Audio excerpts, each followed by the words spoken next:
तो चलिए दोस्तों, आज जान लेते हैं बादल क्या होते हैं। आप लोग आसमान में बहुत सारे बादल देखते होंगे। आजकल तो बारिश हो रही है तो बहुत सारे दिखाई देते हैं ऊपर। इनकी आकृति भी बहुत अजीब तरह की होती है। कभी घोड़ा बन जाता है कोई, कभी हाथी।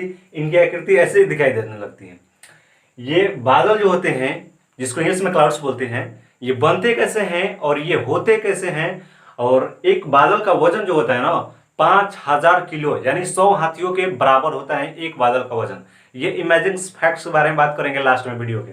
तो पहले यहाँ पर देख लेते हैं कि बादल बनते कैसे हैं। देखो यहाँ पर समुद्र और नदियां आप लोग देखे होंगे, और यहाँ से ही जो इसमें जो पानी होता है वह वाष्प बनकर धीरे धीरे ऊपर की तरफ, भाप बनकर धीरे धीरे ऊपर की तरफ उठने लगता है। और यही पानी जब धीरे धीरे ऊपर की तरफ उठने लगता है तो 165 मीटर की जब ही ऊंचाई प्राप्त करेगा। यह 165 मीटर जब ही यह भाप ऊंचा जाएगा, इसमें 1 डिग्री सेल्सियस की कमी आ जाएगी।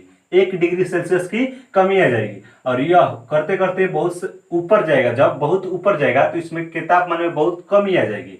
165 मीटर की ऊंचाई पर जाएगी तो 1 डिग्री सेल्सियस, फिर 165 डिग्री, फिर 1 डिग्री सेल्सियस, ऐसे ऐसे करते करते यह बहुत ऊंचा जब जाएगा तो एक समय यह एक बादल का रूप धारण कर लेगा।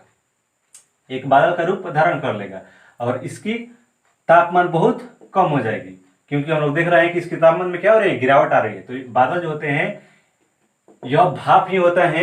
और यह तापमान कभी कभी इतना कम हो जाता है कि इस बादल में बर्फ जम जाता है। इस बादल में क्या होता है, बर्फ जमने लगता है।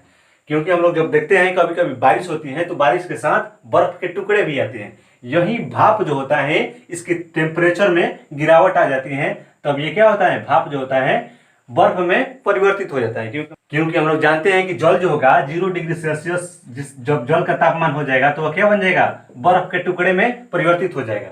तो वही इस बादल में जब इसका टेम्परेचर कम होता है भाप का, तो धीरे धीरे क्या होता है, बर्फ के टुकड़े बनने लगते हैं। ठीक है, तो बादल हम लोग समझ गए कैसे बनते हैं। अब यहाँ पर देख लेते हैं कि बादल कितने प्रकार के होते हैं।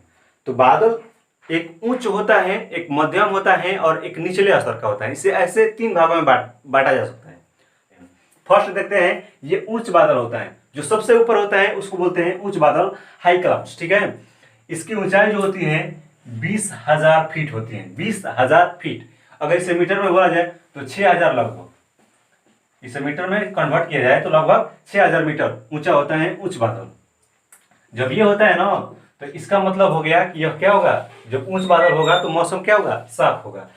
इसको बोलते हैं, इस उच्च बादल को 3 भागों में हम लोग डिवाइड कर देते हैं। उच्च बादल को 3 भागों में डिवाइड कर देते हैं। फिर मध्यम बादल को 3 भागों में डिवाइड करेंगे और फिर निचले स्तर के जो बादल हैं उसको 3 भागों में डिवाइड करेंगे। तो यहाँ पर देखो, ये जो उच्च बादल है इसको 3 भागों में डिवाइड किए हैं। तो फर्स्ट हमारा है सीरस। सीरस है फर्स्ट हमारा।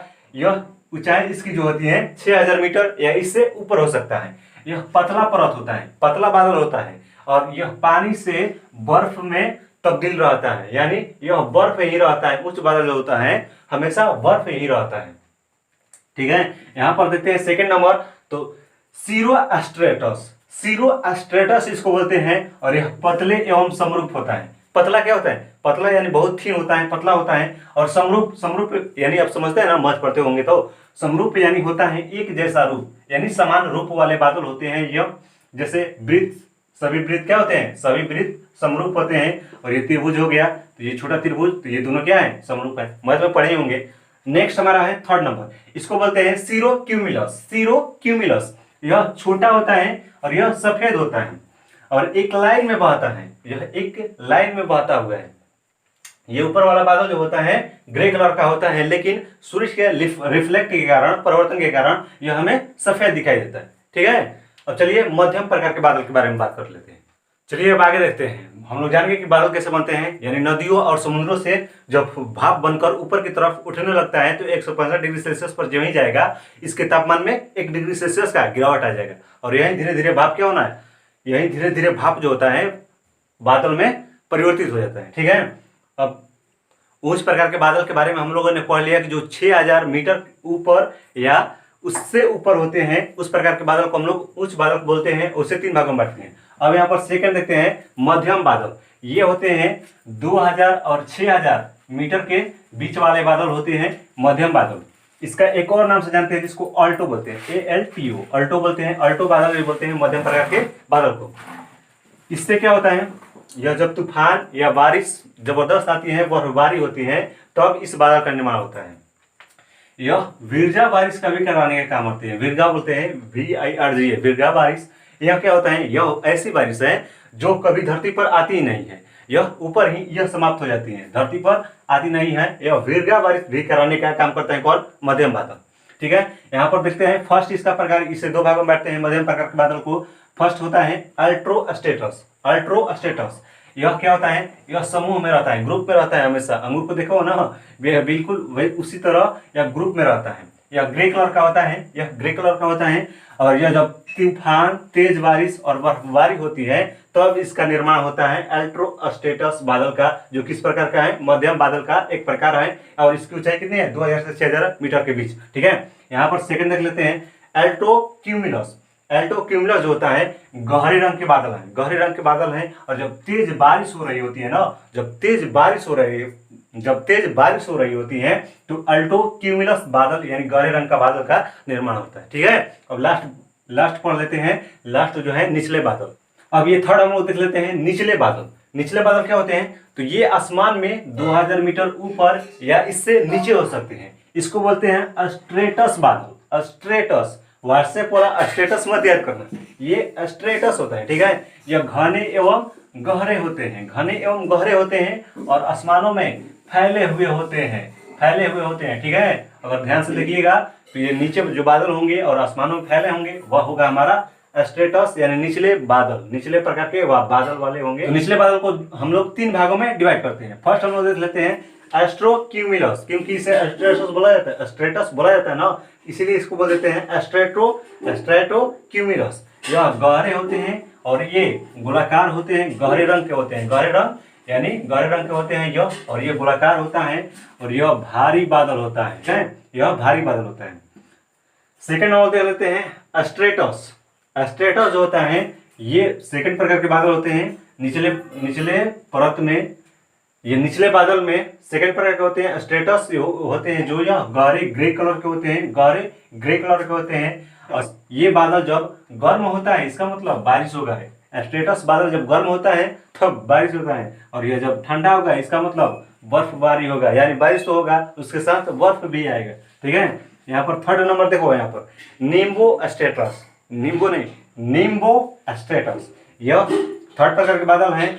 और यह जब आती है ना तो भाई साहब ये बारिश करवा के बिना बारिश करवाए जाएगी नहीं। यह निम्बो स्ट्रेटस आएगा तो बारिश बहुत ही करवाएगा ही। और यह बहुत ही घने होते हैं, बहुत ही घने और बहुत ही गहरे कलर के होते हैं। आगे समझ में तीनों बादल। फर्स्ट प्रकार के बादल को हम लोग 3 भागों में डिवाइड किए हैं, सेकंड प्रकार के 2 भागों में। दूसरा वाला बादल जो है मध्यम प्रकार के बादल, उसको 2 ही भागों में डिवाइड किए हैं। और यहाँ पर तीसरा प्रकार के बादल, निचले बादल को 3 भागों में डिवाइड कर दिए हैं। तो चलिए दोस्तों, बादल के बारे में कुछ अमेजिंग फैक्ट्स की बात करते हैं। एक बादल का निर्माण वायुमंडल में पड़े हुए धूल कण तथा भाप से बने हुए जल तथा बर्फ के क्रिस्टलों से होता है। और ऊपर आसमान की तरफ देखकर क्या कभी आपने बादलों का वजन के बारे में सोचा है? एक बादल का वजन लगभग 5 लाख किलो यानी एक हवाई जहाज के बराबर या 100 हाथियों के वजन के बराबर होता है। और यह 1 से 1.5 किलोमीटर तक लंबा और चौड़ा हो सकता है। और इन बादलों के बनने में कुछ मिनट से लेकर कुछ घंटों तक का भी वक्त लग सकता है। और इनकी स्पीड होती है 146 फीट प्रति सेकेंड, यानी दिल्ली से मुंबई तक जाने में इन्हें 9 घंटे तक का वक्त लगता है। और इन्हीं सब के वजह से ही कभी कभी फ्लाइट लेट हो जाती है, तो कभी बिजली नीचे गिर जाती है, तो कभी ओले पड़ते हैं। और ईरान में बादलों को भाग्यशाली माना जाता है। यहाँ किसी को आशीर्वाद देते समय बोला जाता है, your sky is always filled with clouds. तो चलिए अब देख लेते हैं बादलों का फटना क्या कहलाता है। तो जिस स्थान पर 100 mm यानी 4 इंच से ज़्यादा बारिश हो तो बोला जाता है कि वहाँ पर बादल फट गया है। बादल फटने के कारण सबसे अधिक बाढ़ आया था 8 जनवरी 1966 को गंगा के डेल्टा में। इसका कुछ भाग भारत में है तो कुछ भाग बांग्लादेश में है। यहाँ 2329 mm बारिश हुई थी और 1 जुलाई 2016 को उत्तराखंड में बादल फटने से ही 2372 mm बारिश हुई थी। जब गर्म हवा के कारण बूंदें नीचे की बजाय ऊपर उठने लगती हैं और जब ये बहुत बड़ी हो जाती हैं तो फिर बादलों के फटने की ज़्यादा संभावना होती है और अधिकतर बादल जमीन से 14,000 फीट की ऊंचाई पर पहाड़ों के टकराने से फटते हैं। और जब कहीं भी परमाणु विस्फोट होता है तो वहाँ पर बादलों का आकार एक मशरूम का टाइप का बन जाता है। नागासाकी और हिरोशिमा पर जो बम विस्फोट हुआ था उसका वीडियो आप लोग देखिएगा। वहाँ पर जो बादल था मशरूम के आकार का बन गया था।